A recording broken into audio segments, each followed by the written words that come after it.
Recently, Liam Neeson has had a hefty decline as an actor as he keeps ending up in bad movies like Blacklight and Land of Saints and Sinners and rather bad rated movies such as Retribution. Now we have this new one called Azrael Vengeance, which is as forgettable as a night of Black-Eyed Dragon, and it might be one of the worst movies in 2025. This one follows the first movie, The Ice Road, in a highly forgettable sequel that should have been burned in the trash, because making the sequel to that movie the way it is done here is simply done so much without effort that it is actually highly laughable. First and foremost, the plot is horrendous with all these flashbacks from his dead brother that seems like this actually could have been done in the first movie. Why do we need that now his brother is fucking dead? Yes, he is going to take his ashes up to Mount Everest, but he is not even there for like more than 2 seconds. Then what is the real point of all these flashbacks when they actually are not at Everest at all?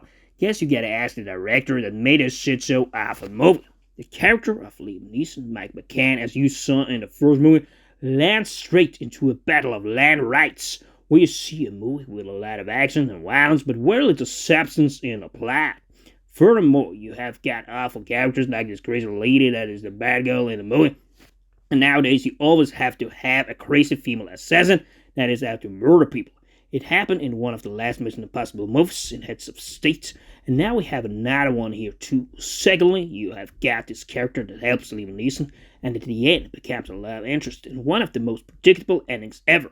She is a totally unrealistic character that is like the character Liam Neeson used to be in Taken and other movies.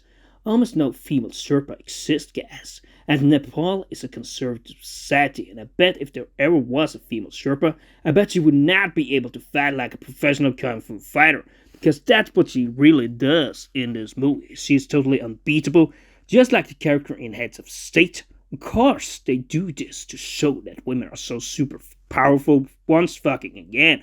I must admit as well, I miss when the Liam Neeson characters in the old days were the ones doing the fighting.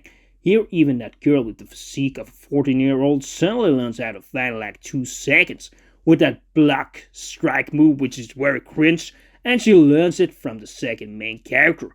While we have talked flashbacks where this flawed emotional monologue comes in, you also see deep emotion between the characters, and that ruins the entertainment, because every time they are together in a bus or in the cabin, facing emotional trauma, they have to talk about it and give long, deep monologues that are so extremely tiresome to listen to. A further comment I have to give about this movie is how it clearly lacks the tension of the first movie. The first one was actually a decent action-filled film about the dangerous ice road that the main character manages to drive on.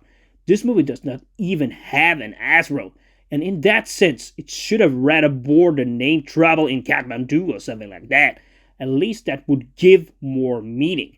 And this ice road name just sticks there because they wanted to continue the story of Mike McCann. But I guess that's just another reason why this might be one of the worst movies of the year. And Liam Neeson now reminds me of Bruce Willis, where he does play in bad movie after bad movie, and he seems to just be doing money grabs until the movie directors or companies or whatever does not want to cast him anymore. But I'm getting dead tired of this bad movie run, and it's no more than a 4 out of 10 for me.